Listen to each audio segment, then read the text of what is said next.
నమస్తే సార్. నమస్తే వర్మ. సార్, కవిత రియాక్షన్, కవితను సస్పెండ్ చేయడం, అసలు తెలంగాణ రాజకీయాల్లో ఈ పరిణామం రానున్న రోజుల్లో ఏ రకంగా ఉండే అవకాశం ఉంటుంది? మరి కవిత గారు కొత్త పార్టీ పెడతారా? భవిష్యత్ యాక్షన్ ప్లాన్ ఎలా ఉండే అవకాశం ఉంటుంది? కవిత నిన్న సస్పెండ్ చేసిన తర్వాత సస్పెన్షనే అన్నారు, అక్కడికి నేరుగా యాక్షన్ తీసుకోలేదు, తొలగించడం అని చెప్పలేదు. కేసీఆర్ కుమార్తె కాకుండా ఇంకెవరన్నా అయితే అన్ని మాట్లాడిన తర్వాత ఇంకా అంత సున్నితంగా చేసి ఉండేవాళ్ళు కాదు కూడా కదా. ఏదైనా ఈరోజు కవిత రియాక్షన్ మటుకు పార్టీ యాక్షన్ కంటే కూడా ఆమె రియాక్షన్ చాలా తీవ్రంగా ఉంది. ఆ రియాక్షన్లో ఇంకా ఒకటి హరీష్ రావును టార్గెట్గా చేశారు. హరీష్ రావు అంత అయితే రేవంత్ రెడ్డి వెనకున్నాడు, ఇది చాలా తీవ్రమైన ఆరోపణ. ఇంకొకటి కుట్ర జరుగుతుంది, కేసీఆర్ మీద కాదు కేటీఆర్ మీద కూడా కుట్ర జరుగుతుంది. అంటే ఆమె చాలామంది మీద బాణాలు వేసినట్టు లెక్క. ఇప్పుడు కుట్ర జరుగుతుంది. ఇప్పటికి కూడా హరీష్ రావును కేటీఆర్ ప్రొజెక్ట్ చేస్తున్నారు. ఆయన నిన్న కూడా ట్వీట్ పెట్టాడు, మా 6 feet లీడర్ బుల్లెట్ అని చెప్పి 6 అడుగుల బుల్లెట్ అని అత్తారింటికి దారేది పాట తీసుకొని బీఆర్ఎస్ అధికారికమైన ట్విట్టర్లో పెట్టారు. కేటీఆర్ ఏమో మా డైనమిక్ లీడర్ అన్నాడు. సో పార్టీ సాలిడ్గా హరీష్ రావును మేము హరీష్ రావుతో ఉన్నాము మీతో లేము అని చెప్పిన తర్వాత కూడా ఆమె హరీష్ రావునే టార్గెట్ చేస్తున్నారు. రెండవ విషయం, హరీష్ రావు కేటీఆర్ని కూడా టార్గెట్ చేస్తున్నారని చాలా రోజులుగా మీలాంటి వాళ్ళు ఇంకొకరు బయట మీడియా వాళ్ళు మాట్లాడుకున్న స్టోరీస్లో ఉన్నటువంటి ఇతివృత్తం థీమ్ ఇప్పుడు కేసీఆర్ కుమార్తె ఆ పార్టీ నుంచి వైదొలుగుతున్న కవిత నోటి నుంచి రావటం అనేది తీవ్రమైన విషయం. అంటే కేటీఆర్ తెలిసే చేస్తున్నారా? ఇప్పుడు ఆమె ఆరోపణ నిజానికి హరీష్ అని పైకి చెప్తున్నప్పటికీ కేటీఆర్ను కూడా అంటున్నట్టు లెక్క. కేటీఆర్ను అనడం ద్వారా కేసీఆర్ ఉపేక్షిస్తున్నారని చెప్పడం లెక్క. కాబట్టి కవిత ఈరోజు చెప్పిన మాటలన్నీ కూడా చాలా తీవ్రమైనవి. ఆమె ఈ స్క్రిప్ట్ ఆమె ఈ మాటలు ఇవన్నీ చెప్పాలని చాలా రోజులుగా సిద్ధమై ఉన్నారు. నన్ను అడగలేదు. ఇప్పుడు నేను నా మీద కుట్రలు జరుగుతున్నాయని ఆరోపించిన తర్వాత కూడా అన్నగా కాకపోయినా పార్టీ వర్కింగ్ ప్రెసిడెంట్గా అయినా నన్ను ఒక్కసారైనా అడిగారా, నాతో మాట్లాడారా, దగ్గరకు తీసుకున్నారా ఆడబిడ్డనని ఆమె ఆ ప్రశ్న వేస్తున్నారు. ఇప్పుడు ఆ ప్రశ్నని ఇటు తిప్పి కూడా వేయచ్చు, మీరు ఒక్కసారి ఏమైనా మాట్లాడారా, మాట్లాడాలని ప్రయత్నిస్తే కూడా కుదరలేదా? ఉదాహరణ కేసీఆర్ను కలుసుకోవడానికి వెళ్తే ఆయన కలుసుకోలేదని, లేదా మనవన్ని దీవించి పంపించాడని ఇట్లాంటి స్టోరీస్ మనం విన్నాం. వేరే కేటీఆర్ కవిత మధ్యలో అలా జరిగిందనే స్టోరీస్ ఏమి లేవు, ఆమె కూడా చెప్పలేదు. ఇప్పుడు ఈరోజు ఆమె మాట్లాడినప్పుడు కూడా నేను ఎన్నిసార్లు ప్రయత్నించినా నాకు అవకాశం ఇవ్వలేదు అని ఏమి అనలేదు. మీరు నన్ను దగ్గరకు తీసుకొని మాట్లాడించలేదు అనే మాటే ఆమె అంటున్నారు తప్ప. కాబట్టి ఖచ్చితంగా కవిత ఈ ఇద్దరు తదుపరి ఆ వరుసలో ఉన్న ఇద్దరు నాయకులను ఆమె టార్గెట్గా పెట్టుకున్నారనేది చాలా స్పష్టమవుతుంది. ఇంకొక మాట, కేసీఆర్ను ఇప్పుడు కూడా ఆయన బిడ్డనే మా అమ్మని మిస్ అవుతాను అంటున్నారు. అంటే కేసీఆర్ని మిస్ అవుతానని ఇప్పుడు అనట్లేదు, మా అమ్మని మిస్ అవ్వడమే నాకు చాలా బాధాకరంగా ఉందని. నేను వ్యక్తిగతమైన విషయాలు కాదు, కానీ వీటి ద్వారా ఆమె ఇస్తున్న సంకేతాలు ఏంటి అని కనుక మనం ఆలోచిస్తే అందరూ ఇలాగే చేశారు వర్మ. ఇప్పుడు ఉదాహరణకు శ్రీనివాసరెడ్డి ఇక్కడ నెల్లూరు జిల్లాలో ఒకప్పుడు ఎన్టీఆర్ మీద ఆయన తిరుగుబాటు చేశాడు. ఆయన ఎంతసేపు ఎన్టీఆర్ అనే అనేవాడు. మళ్ళీ ఊరూరా మీటింగులు పెట్టి ఎన్టీఆర్ను తెలుగుదేశం పార్టీ మీద విమర్శలు చేస్తూ శ్రీనివాసరెడ్డి అని, ఇప్పుడు వాళ్ళ అబ్బాయి నల్లపరెడ్డి శ్రీనివాసరెడ్డి వాళ్ళ అబ్బాయి ప్రసన్నత వైసీపీలో ఉన్నారు. కాబట్టి చాలా సందర్భాల్లో నాయకులు తిరుగుబాట్లు చేసినప్పుడు లేదా సొంత ఆకాంక్షలతో బయటకు వచ్చినప్పుడు అధినేతను మటుకు ఏమీ అన్నారు. అధినేతను పార్టీని కాపాడడానికే మేము ఇదంతా చేస్తున్నామని వాళ్ళు అంటూ ఉంటారు. కానీ చాలా స్పష్టంగా నిన్న వాళ్ళు సస్పెండ్ చేశారు పార్టీలో. మీరు ఈటెల రాజేందర్ కూడా ఆ మాటకు వస్తే నన్ను పైకి తీసింది తీసింది అంత సారే, కానీ తర్వాత ఆయన ఎందుకో మారిపోయాడు. సో ఇది తప్పకుండా అందరూ అనుసరించే ఫార్ములానే కవిత కూడా అనుసరిస్తున్నట్టు కనిపిస్తుంది. కానీ అంత తీవ్రంగా ఎందుకు మాట్లాడారు? నా లేఖ లీక్ అవ్వడం ఒకటే మీ సమస్య అంటే ఇంకో విధంగా చేసేవాళ్ళు. కాబట్టి కవిత తప్పకుండా ఈ పార్టీలో నేను ఇమడలేను, బయటికి వెళ్ళిపోవాలని ఆమె ఖచ్చితంగా నిర్ణయించుకున్న తర్వాతే బయటపడ్డారనేది, వాళ్ళు బయట పెట్టారనే పేరుతో బయటపడ్డారనేది అర్థమవుతుంది. నిన్న మనం చర్చించాం, అలాగే ఇతరులు కూడా కొంతమంది చూస్తుంటే అసలు ఇంకా అధికారంలోకి వచ్చే అవకాశం లేని రోజుల్లోనే కుటుంబంలో లేదా పార్టీలో తనకు సరైన స్థానం లేదని ఆమె ఏడ్చేవాళ్ళు అని కూడా ఒక ఆయన చెప్తున్నాడు. అది ఎంతవరకు నిజాలు ఇంకా నేను చాలా విషయాలు భవిష్యత్తులో చెప్తాను అని ఆమె అంటున్నారు. కాబట్టి ఇంకా ఏమేమి బయట పెడతారో మనకు తెలియదు, కానీ ఆమె తీవ్రమైన అసంతృప్తితో ఆమె రగిలిపోతూ ఉన్నారు అనేది అయితే స్పష్టమవుతుంది. ఇంకా మూడోది హరీష్ రావు పాపాల భైరవుడు. హరీష్ రావు మేడిగడ్డ మార్పిచ్చాడని కూడా చెప్తున్నారు ఇప్పుడు. అంటే ఇప్పుడు ఒక విధంగా ఇవన్నీ కేసీఆర్ను సవాల్ చేయటమే. కేసీఆర్ నిర్ణయం తీసుకున్నారు, కేసీఆర్ పవర్ పాయింట్ ప్రజెంటేషన్ ఇచ్చారు, కేసీఆర్ చేశారు, కర్త కర్మ క్రియ ఇంజనీరు డిజైనరు దార్శనికత అంతా కేసీఆర్ అనుకుంటే అంత దార్శనికుడు కేసీఆర్ను హరీష్ రావు స్థలం మార్పుతో సహా బుట్టలో వేసుకోగలిగినంత పట్టు ఆయన సంపాదించాడా అంటే కేసీఆర్కు అది ఇంకొక మాట కూడా చెప్తున్నారు. ఆమె హరీష్ రావు ముందు నుంచి ఉంటాడన్న పార్టీలో ఉన్నాడంటారు, ఏం లేడు ఆయన, మొదట వద్దన్నారు, ఎందుకు డిప్యూటీ స్పీకర్ రాజీనామా చేసి తెలుగుదేశం నుంచి రావద్దన్నారు, ఈ వార్త అప్పుడు పత్రికల్లో వచ్చిందని చెప్తున్నారు. నాకు తెలుగుదేశాన్ని గుర్తు చేస్తాయి తరచూ ఈ మాటలు. ఇప్పుడు దగ్గుబాటి వెంకటేశ్వరరావు ఇప్పుడంటే బాగా తోడేళ్ళుడితో కలిసిపోయారు, కానీ ఆయన రాసినటువంటి ఒక చరిత్ర అనేక నిజాలన్న పుస్తకం చదివితే ఎన్టీఆర్ తెలుగుదేశం పార్టీ పెట్టినప్పుడు చంద్రబాబు నాయుడు ఇలాగే స్పందించాడని తీవ్రంగా అసలు ఎవరు కావాలి ఎందుకు జరిగిందని ఇట్లా అంటే ఇవన్నీ అన్ని కుటుంబాల్లో అన్ని ప్రాంతీయ పాలక పార్టీల్లో మనం చూసేటటువంటి ఉదంతాలు, అంతర్గత తగాదాలు, వాళ్ళ ఇదేమన్నా ఆశల్లో పోటీలే ఇట్లాంటి వాటికి దారితీస్తున్నాయని చెప్పి అనిపిస్తుంది. కానీ అంతిమంగా హరీష్ రావు అవినీతి చేశాడు. ఇప్పుడు రేవంత్ రెడ్డితో ఆయన చేతులు కలిపాడు. రేవంత్ రెడ్డితో ఒక విమానంలో వెళ్ళాడట. విమానంలో దిగినప్పుడే అర్థమైపోయింది ఆయన కుట్ర జరిపాడు అని. అంటే హరీష్ రావు రేవంత్ రెడ్డి విమానాల్లో మరి కుట్రలు ప్లాన్ చేసుకున్నారని కవిత ఉద్దేశం ఏమో తెలీదు. విమానాలు నడిపేదేమో పౌర విమానయాన శాఖ అవన్నీ కేంద్రం చేతుల్లో ఉంటాయి. నేను ఎవరిని ఏమీ అనడం లేదు, రేవంత్ చాలా అమాయకుడు లేదా మోదీ అమాయకుడు హరీష్ రావు అమాయకుడు, అది ఇక్కడ ప్రశ్న కాదు. కానీ మొన్న కూడా ఇప్పుడు ఒక చోట చూస్తున్నాను, మొన్న కూడా మీరు హరీష్ రావు మా సూపర్ లీడరు, మా మాస్ లీడరు. నాకు బాగా గుర్తుంది, పార్టీలో అంతర్గత సమస్యలు వచ్చినప్పుడు కేసీఆర్ నిర్ణయాలు కొన్ని జీర్ణం కానప్పుడు హరీష్ రావు అన్నను కలిశాను, హరీష్ రావుకు చెప్పానని కూడా ఆమె చెప్తుండేవాళ్ళు. సో ముందు నుంచి ఇలా ఉందా? మీరు కూడా రాలేదని కొంతమంది అంటున్నారు. ఉదాహరణకు పార్టీ కొంచెం స్థిరపడుతుందన్న తర్వాత అన్న చెల్లెలు అమెరికా నుంచి వచ్చారు, అప్పటి వరకు అక్కడే ఉన్నారని. సో ఒకరినొకరు మీకు అంతర్గతంగా ఏం జరిగిందో తెలియదు, కానీ మీరు చెప్పే మాటలు బీఆర్ఎస్ యొక్క పునాదిని, బీఆర్ఎస్ యొక్క అంతర్గత వ్యవహారాలను అవహేళన చేసే విధంగా, ఇబ్బంది పెట్టే విధంగా ఉన్నాయంటే మటుకు నిస్సందేహంగా కనిపిస్తుంది. ఇక రాజకీయంగా చూస్తే రేవంత్ రెడ్డి అని అంటున్నారు, కానీ తన మీద కేసు పెట్టిన బీజేపీని కానీ ఇప్పుడు మేమే వస్తా ఉంటున్న బీజేపీని కానీ కనీసంగా మేము ప్రస్తావించడం లేదు. ముందు ప్రస్తావిస్తారో లేదో తెలియదు. నేనేం బీజేపీని ఆమె విమర్శించాలి అని నేనేం చెప్పట్లేదు, కానీ ఆమె ఉద్దేశంలో బీజేపీ పట్ల మనం వ్యతిరేక వైఖరి తీసుకోవాలని నేను చెప్పాను, నాన్నకు లేఖ నేను రాశాను అంటున్నామే. మీరు ఆ మాటలే ఎందుకు మాట్లాడడం లేదు? అందరి మీద దర్యాప్తులు జరిపి కేసులేసి మిమ్మల్ని కూడా ఇంకా కేసుల్లో ఉంచింది బీజేపీయే కదా, వాళ్ళు ఆస్పిరెంట్స్ కదా. బీఆర్ఎస్ దెబ్బతినాలని రేవంత్ రెడ్డి కాంగ్రెస్ తప్ప బీజేపీ కోరుకోవడం లేదా? హరీష్ రావు బీజేపీతో కూడా టచ్లో ఉన్నాడు అంటారు. రేవంత్ రెడ్డితో టచ్లో ఉన్నదాన్ని ఇంత తీవ్రంగా చెప్తున్న మీరు అన్నీ సర్వాధికారాలు రేవంత్ కంటే ఒక 100 రెట్ల అధికారాలు ఎక్కువ ఉన్నటువంటి బీజేపీతో ఆయన సంబంధాలు ఏంటి? బీజేపీ పాత్ర ఏంటి? ఆపరేషన్ ఫామ్ హౌస్ ఏంటి? మీ మీద కేసులో నిజాలు ఏంటి? అప్పుడు ఏం జరిగింది? ఏమీ చెప్పట్లేదు. కాబట్టి ఆమె ఒక సంతోష్ను కూడా ఆయన సినిమా తారలతో ఫోటోలు దిగడము, ఆ విధంగా కొన్ని ప్రయోజనాలు పొందడం అని ఆయన గురించి కొద్దిగా చెప్పి వదిలేస్తున్నారు. రామన్నను కూడా హెచ్చరిస్తున్నారు. అంటే బీఆర్ఎస్ ఇంకా ప్రమాదంలో ఉంది, గండంలో ఉంది, కుట్రలు జరుగుతున్నాయి అనేటటువంటి రేవంత్ రెడ్డి బీఆర్ఎస్ను హస్తగతం చేసుకుంటాడు హరీష్ రావు ద్వారా అని కవిత సందేశం పంపిస్తున్నారా? అదే నిజమైతే మరి పార్టీలో ఉండి ఇంకా రక్షించడానికి కాకుండా బయటకు వచ్చేసి వాళ్ళు సస్పెండ్ చేస్తే మీరు రాజీనామా ఇచ్చేస్తారు కదా.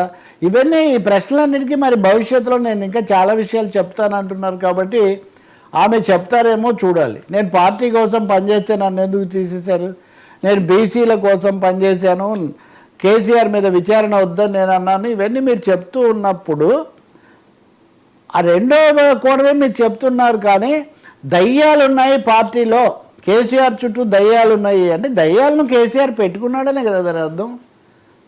అందువల్ల కవిత మాటలు ఏ పార్టీలో ఎవరైనా ఇతర రాజకీయ విధానాలు వేరు, కానీ కవిత మాటలు మరింతగా బీఆర్ఎస్ నుంచి తీవ్రమైన రియాక్షన్ను ఆహ్వానిస్తున్నట్టుగా ఉన్నాయి. ఇంకా రెండవది సస్పెండ్ చేయడమే తరువాయి ఎమ్మెల్సీ పదవికి పార్టీకి కూడా రాజీనామా చేయడం ద్వారా ఒక స్వతంత్ర ఆవరణలోకి ఆమె ప్రవేశిస్తున్నారు. ఇంకో మాట కూడా చెప్పారు, నేను బాధ్యత మా తెలంగాణ జాగృతి కార్యాలయంలో నుంచే మాట్లాడుతున్నాను, ఇందులో ఏం దాపరికం లేదు. అంటే తెలంగాణ జాగృతి నా వేదిక, తెలంగాణ జాగృతి నుంచే నేను రాబోయే రోజుల్లో నా కార్యకలాపాలు ఇక్కడి నుంచే జరుపుతానని కూడా ఆమె మెసేజ్ ఇస్తూ ఉన్నారనమాట. అందుకని ఇదేదో ఒక రోజులో జరిగిన పరిణామం అని మనం అనుకోలేము. రెండో విషయం, రాజకీయ సందేహాలు, రాజకీయ పాత్ర వీటి వెనక ఎవరిది లేదని కూడా మనం ఏం చెప్పలేము. తప్పకుండా కొన్ని రాజకీయ ఒత్తిళ్ళు అందరి మీద పనిచేసినట్టే కవిత మీద కూడా పనిచేస్తూ ఉండాలి, బీఆర్ఎస్ మీద కూడా పనిచేస్తూ ఉండాలి. బీఆర్ఎస్ బీజేపీ ప్రభావంలో ఉందా లేదా కవిత బీజేపీ ప్రభావంలో ఉన్నారా? ఈ ప్రశ్న మటుకు రాబోయే రోజుల్లో వస్తుంది. బీజేపీ వాళ్ళు మాకేం సంబంధం లేదంటారు, వాళ్ళు అలాగే మాట్లాడతారు. కానీ ఇప్పుడు కానీ మొన్న కానీ ఆ ఘటన జరిగినప్పటి నుంచి మీరు ఒక్క విషయం కూడా మాట్లాడలేదు, బీసీలు అన్నది ఒక్కటి తప్ప. అందుకనే ఈ రాజకీయ ప్రశ్నలు. రెండో తీవ్రమైన భాష, ఈ తీవ్రమైన భాష ఆమె సోషల్ మీడియా కూడా మాట్లాడారు. తెలియని వాళ్ళు అనేక మంది ఏదేదో మాట్లాడుతున్నారు, విషయం కక్కుతున్నారు. నేను ఒక మాట అంటే వాళ్ళు ఇంకోటి అంటున్నారు, ఇవన్నీ అంటున్నారు. కానీ హఠాత్తుగా మేలో మొదలైంది పరిణామం, మే నుంచి ఇప్పుడు ఆగస్టు. మరి మే వరకు ఇట్లాంటివి ఏమీ లేవు కదా. నిజానికి కవితను పరామర్శించడానికి కేటీఆర్, హరీష్ రావు ఢిల్లీ వెళ్ళిన సందర్భంలో విడుదలైనప్పుడు కూడా ఎవరు ఎలా రియాక్ట్ అయ్యారనే దాని మీద మీడియాలో కథలు, వ్యాఖ్యలు, స్పందనలు వచ్చాయి. అందుకని కవిత ప్రస్తుత పరిస్థితి చెప్పింది, కానీ భవిష్యత్తులో ఆమె ఆలోచన ఎలా ఉంటుందనేది మటుకు ఇంకా అస్పష్టంగానే ఉంది. అంటే ఆమె అన్ని ద్వారాలు తెరిచే ఉంచుకుంది, రాజకీయంగా అన్ని ఆప్షన్స్ అట్టి పెట్టుకున్నారు అన్నదైతే అర్థమవుతుంది. మీడియా అడిగినప్పుడు కూడా 2 రోజులు నేను విరామం తీసుకుంటాను, 2 రోజులు విరామం తీసుకొని నేను భవిష్యత్ కార్యాచరణ ఏదో చెప్తాను అని అన్నారే కానీ తొందరపడే మాట్లాడలేదు. సో ఇంటి గుట్టు విప్పినట్టేనండి అంతే కదా పూర్తిగా. ఇంకా ఇంటి గుట్టు ఏముంది, అది మొత్తం ఆమె బయట పెట్టేశారు. కేసీఆర్ చాలా ఇబ్బందికరమైన పరిస్థితుల్లో ఉన్నారు అని. ఇది బీఆర్ఎస్కు ఎలా మెయిల్ చేస్తుంది? ఇప్పుడు కేసీఆర్ అంత ఇబ్బందుల్లో ఉంటే ఆయన మాటే వేదవాక్యం అని చెప్పేటటువంటి ఆ పార్టీ మరింత ఇబ్బందికరమైన పరిస్థితుల్లో ఉంది. అది కూడా ఇదంతా ఎప్పుడు జరుగుతుంది? రాష్ట్ర ప్రభుత్వము సిబిఐని పిలిచి కేసీఆర్ లేకపోతే కాళేశ్వరం అంశాన్ని అప్పగిస్తున్నప్పుడు, పార్టీ తీవ్రమైన ఒత్తిడిలో ఉన్నప్పుడు మీరు ఈ మాట చెప్తూ ఉన్నారు అంటే మరింత ఇరకాటంలోకి నెడుతున్నట్టే కదా. కాబట్టి ఇంకొకటి కూడా, మహిళల కోణం కూడా ఆమె దీంట్లోకి తీసుకొచ్చారు. ఇప్పటి వరకు ఏ రోజు కూడా మహిళలతో మాట్లాడించని మా పార్టీ వాళ్ళు, నేను తిరుగుబాటు చేశాకే, ఆ మాట ఆమె వాడలేదు కానీ నేను విమర్శలు మొదలుపెట్టాకే మహిళలతో మాట్లాడిస్తున్నారు. ఈరోజు నాకు పట్టిన పరిస్థితే రేపు మీకు కూడా ఎదురవుతుంది. సో తనది తెలంగాణ కోణం, మహిళల కోణం, బీసీ కోణం, కేసీఆర్ కోణం, అన్నిటినీ మించి కేసీఆర్ కోణం అని చెప్తున్నారు. బాగా మాట్లాడగలరు కాబట్టి ఆమె వీటిని కాస్త గుదిగుచ్చో పద్ధతిలో చెప్పినప్పటికీ కూడా రాజకీయ ప్రశ్నలు అయితే అట్లాగే మిగిలి ఉంటాయి, రాజకీయ సందేహాలు మిగిలి ఉంటాయి. బీసీల కోసం ధర్నాలం, ఇంకో విగ్రహం కోసం ఏదో చేయటం అన్నది ఎవరైనా వాటిని తప్పు పట్టరు, మహిళల గురించి మాట్లాడడం. కానీ అదే సమయంలో రాజకీయ దిశానిర్దేశం ఏంటి, మీరు ఎటువైపు చూస్తారు, ఎటువైపు వెళ్తారు? దేశాన్ని పాలిస్తూ తెలంగాణలో 3వ శక్తిగా మేమే రాబోతున్నామన్న బీజేపీ పట్ల మీకు అసలేం వైఖరి లేదా? మీ ఎజెండాలో కానీ మీ ఆరోపణల్లో కానీ బీజేపీ ఎందుకు లేదు? ఓన్లీ రేవంత్ రెడ్డికే మీరు పరిమితం అవుతున్నారు. కాబట్టి అది కూడా వ్యూహమా తెలియదు. బహుశా బీఆర్ఎస్ ఇప్పుడు ఎలా రియాక్ట్ అవుతుంది, ఇంకా వాళ్ళకేం పెద్ద అవసరం కూడా ఉండదు. ఎందుకంటే పార్టీకి రాజీనామా చేసిన తర్వాత ఇంకా బీఆర్ఎస్ గురించి ఎందుకు మాట్లాడతారు? మీరు రాజీనామా చేశారు కదా అని వాళ్ళు అంటారు. ఇప్పుడు కొంతమంది ఇదో పెద్ద డైవర్షన్ అనే వాళ్ళు కూడా ఉన్నారు. ఇదో పెద్ద డైవర్షను, సిబిఐ మీద, కేసీఆర్ ఆరోపణల మీద చర్చ జరగకుండా ఈ అంశం మీద అందరికి వెళ్తున్నారు. ఇది ముందు నుంచే ఉంది తెలంగాణలో. అప్పుడైతే కేటీఆర్ ఆయన హరీష్ రావు వ్యవహారాన్ని ముందుకు తెస్తుండేవాళ్ళు తరచూ. ఇలాంటి సమస్యలు వచ్చినప్పుడు ఒకటైతే మనం గుర్తుపెట్టుకోవాలి కదా, ఏ క్షణంలో అయినా కవిత మళ్ళీ నాన్న అది పొరపాటు అయింది, అప్పుడు ఆవేశంతో నేను అలా చేశానని మళ్ళీ బీఆర్ఎస్ గృహంలో ప్రవేశించడానికి ఆమెకు ఎప్పుడూ అవకాశం ఉంటుంది. కేసీఆర్ ఎలా వైఖరి తీసుకుంటారు అనేది ఎలా ఉన్నా ఆమె ఆ మాట అనడానికి ఎప్పుడైనా అవకాశం ఉంటుంది. ఇంకో 2 రోజులు విరామం అన్నారు కాబట్టి అది అయిన తర్వాత ఆమె విధానాలు లేకపోతే విధి విధానాలు ప్రకటించిన తర్వాత మిగతా పార్టీలు కూడా స్పందించిన తర్వాత మనం ఆచరణను బట్టి మట్టుకే అవగాహనకు అర్థం వ్యాఖ్యానించాల్సి ఉంటుంది. అప్పటి వరకు మనం ఆమె అనేక కోణాల్లో అనేక శక్తులు ఆమె మీద పనిచేస్తూ ఉన్నాయి. రాజకీయ శక్తులు, ఇది వ్యక్తిగతమైన మాట కాదు, ఇది రాజకీయ ప్రభావాలు అనేకం ఉన్నాయి. బట్ ఆమె టార్గెట్ అయితే మెయిన్గా రేవంత్ రెడ్డి ప్రభుత్వం, రేవంత్ రెడ్డి అన్నదైతే కల్పిస్తుంది. కాదు రేవంత్ రెడ్డి ఆమె నడిపిస్తున్నారు అన్న వాళ్ళు కూడా ఉన్నారు చాలామంది. అవును, అంటే రేవంత్ రెడ్డి మరీ ఇంకా చాలా ఎక్కువ అంచనా వేసినట్టు అవుతుంది. అంటే కవితను ఆయనే నడిపించి, ఇటు హరీష్ రావును ఆయనే నడిపించి, కేటీఆర్ ఇంకా అంతే లోబడిపోయి. ఇప్పుడు ఒక ప్రశ్న ఆమె ఎంత మాట, ఒక మాట తీవ్రమైన ఏమన్నారంటే గురుకులాల్లో కొన్ని అవకతవకలు, ఆహార పదార్థాలతో పిల్లలు అస్వస్థతలు కావడం ఇట్లాంటివి జరిగాయి. గురుకులాలకు పాలు సరఫరా చేసేది హరీష్ రావు. అవును, ఇంకా అదే కదా, కూర్మికల దినములలో నేరములేనాడు కలుగ నేరవు, ఆ సరసమ విరసంబైనను నేరములే కలగదోచు నిక్కము సుమతి అన్నట్టుగా ఇప్పుడు ఇంకా అన్నీ కనిపిస్తాయి. హరీష్ రావు అయితే ప్రస్తుతానికి లండన్లోనే ఎక్కడ ఉన్నాడు. ఇవన్నీ చాలా సినిమా స్క్రిప్ట్ల కంటే కూడా చాలా పక్కాగా ఈ స్క్రిప్ట్లన్నీ తయారై ఉంటాయి. కట్టప్పే అని ప్రస్తావించారు. కట్టప్ప ఇప్పుడు కట్టప్ప చాలా కట్టప్పను 2 విధాలు చూపిస్తారు కదా. అవును, కట్టప్ప తర్వాత మళ్ళీ అమరేంద్ర బాహుబలి తర్వాత విజయేంద్ర బాహుబలి, ఆయన 2వ బాహుబలిని కూడా మళ్ళీ కట్టప్పే కదా తెచ్చిపెట్టేది ఇక్కడ. కాబట్టి కట్టప్ప పోలికే సగమే ఇక్కడ వర్తిస్తుంది. ఈమెనే అనొచ్చు కదా, వాళ్ళు ఉదాహరణకు వాళ్ళు అంటున్నారు మేము మిమ్మల్ని ఎమ్మెల్సీ చేసాం, ఎంపీ చేసాం, ఇన్ని స్థానాలు కల్పించాం, ఇదంతా కేసీఆర్ కూతురు అయినందుకే కదా వచ్చిందని. ఇప్పుడు కూతురు, కొడుకు లేదా తండ్రి, మామ, అల్లుడు ఇవన్నీ వాళ్ళ అంతర్గతమైన లేదా రాజకీయ జీవితంలో ఉన్నారు కాబట్టి కేటీఆర్ ఇప్పటికీ స్పందిస్తారా మనం చూడాల్సి ఉంటుంది. రెండోది చెల్లితో ఎందుకు మాట్లాడలేదు, ఆయన కూడా అప్పటికే నిర్ధారణకు వచ్చి తెగతెంపులు ఎప్పుడూ అయిపోయి ఇప్పుడు ఊరికే లాంఛనంగా ఇప్పుడు జరుగుతుందో తెలియదు. అసలు కేసీఆర్ ఎందుకండి మౌనంగా ఉంటారు? ఇప్పుడు తెలంగాణ కేసీఆర్ 2 ఒకటే అన్న స్థాయిలో చర్చ జరిగిన తర్వాత ఇంత తీవ్రంగా ఒకవైపు నుంచి ఆరోపణలు, ఒకవైపు నుంచి అంతర్గత కల్లోలాలు, మూడో వైపు నుంచి బహిరంగ ఇది జరుగుతుంటే అతీతమా? గొప్ప వాళ్ళని గౌరవించడం వేరే విషయం, పెద్ద నాయకుడు చేశారు, ఇవన్నీ కూడా ఎవరైనా భావించవచ్చు. కానీ పారదర్శకత లేకుండా పోతుంది కదా. ఎందుకు ఈ పారదర్శకతకు పాత్ర వేస్తారు? ఇది జరిగింది, జరగలేదు, మా వైఖరి ఇదని ఎందుకు చెప్పరు? అంటే బీఆర్ఎస్ కూడా రాష్ట్రంలో కాంగ్రెస్ ప్రభుత్వాన్ని గురించి తప్ప కేంద్రాన్ని బీజేపీని గురించి పెద్దగా మాట్లాడడానికి వాళ్ళు సిద్ధంగా లేరు. వాళ్ళు కూడా చక్రబంధంలో ఉన్నారు. తెలంగాణ రాజకీయాల్లో బీజేపీ పట్టు పెంచుకోవడానికి జరుగుతున్న ఒక పెద్ద బృహత్తర వ్యూహం దీని వెనుక ఉందా అన్నది కూడా ఒక పెద్ద సందేహం కలుగుతుంది. బీఆర్ఎస్ మౌనం చూస్తుంటే వాళ్ళు చాలా తేలిగ్గా అనాలి కదా, ఇప్పుడున్న పరిచయం అనగలరు కదా, ఎందుకు అనడం లేదు? అందులో భాష అంటారా, ఎదుటాల మీద దాడి చేయడంలో కేసీఆర్ కానీ బీఆర్ఎస్ కవిత కూడా మాట బాగా ధాటిగా మాట్లాడగలరు. మరి అటువంటిప్పుడు అవి ఎందుకు ఒక పాయింట్ దగ్గర ఆగిపోతున్నారు? పదే పదే హరీష్ రావు అవినీతి అవినీతి అన్నప్పుడు మొత్తం తమ ప్రభుత్వము తమ పార్టీ అనే విషయం కూడా ఆమె దృష్టిలో ఉండాలి కదా. ఇన్ని జరుగుతుంటే ఆమె ఎందుకు ఊరుకున్నారు? అది కూడా ఒక పెద్ద ప్రశ్న. మీరు పోనీ అధికారం పక్కన పెట్టి నా కాళేశ్వరం కోసం, నా తెలంగాణ కోసం, మా నాన్న కోసం ఇవన్నీ చేశానంటున్న మీరు తెలంగాణకు సంబంధించి ఇన్ని విధాల అవకతవకలు, అస్తవ్యస్త అంశాలు ఉంటే మొన్న ఎన్నికల ప్రచారంలో కూడా మిగతా వాళ్ళకంటే వీరోచితంగా మీరు ప్రచారం చేశారు కదా, చెప్తున్నారు కదా. కాబట్టి ఇవన్నీ సర్దుబాటు కుదిరితే ఒక విధంగా, సర్దుబాటు కుదరకపోతే ఒక విధంగా పార్టీలో ఉండొచ్చు. కానీ ప్రజలకు అలాగే రాజకీయ వ్యవస్థకు మటుకు మీరు ఒక వివరణ ఇవ్వాల్సి ఉంటుంది. అది 2 రోజుల తర్వాత ఏమిస్తారో మనం చూద్దాం. ఇంకొంతమంది ఏమో కవితకు అన్యాయం జరిగింది లేదా మహిళకు అన్యాయం జరిగిందని మాట్లాడే మిత్రులు వాళ్ళు కూడా రాజకీయంగా ఏమాత్రం స్పష్టత ఇస్తారు అన్నది మనం చూడాలి. కొంతమంది షర్మిల వాళ్ళతో పోలుస్తున్నారు.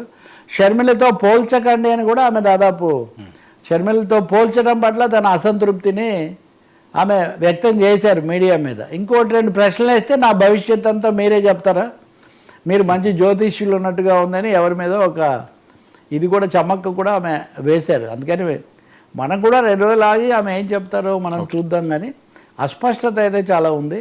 చాలా ఆలస్యంగా అంతర్గత విషయాలు బయట పెట్టినప్పుడు వాటి మీద అప్పుడే ఎందుకు స్పందించలేదు అన్న ప్రశ్న కూడా వస్తుంది. మూడోది, మీ మీదేం ఒత్తిడి పనిచేయట్లేదా? నేను ఆ ప్రశ్న కూడా వేస్తున్నా. బీజేపీ కేసీఆర్తో సహా, జగన్మోహన్ రెడ్డితో సహా, చంద్రబాబు నాయుడుతో సహా, రేవంత్ రెడ్డితో సహా చాలామంది ప్రభుత్వాలను, పార్టీలను, నాయకులను దేశమంతా కేసుల్లో ఇరికించుకొని లోబరుచుకుంటూ ఉంది అని ఒక తీవ్ర ఆరోపణ నడుస్తుంది. త్రిశూల వ్యూహం. కవిత మీద త్రిశూల వ్యూహం ఏమీ ప్రయోగించబడలేదు, బహిరంగంగా ప్రయోగించబడింది. ఆమె కారాగారంలో కూడా గడిపి వచ్చారు. మరి కాబట్టే మీరు మాట్లాడలేదా, మీరు మౌనంగానే ఉన్నారు అంటే బీజేపీ అని ఒక్కసారో అరసారో తప్ప అనడం లేదు అంటే నిజంగా ఆ మాట్లాడే పరిస్థితి కూడా లేదా? ఇవన్నీ ప్రశ్నలు సహజంగా వస్తాయి. సార్, జగన్కు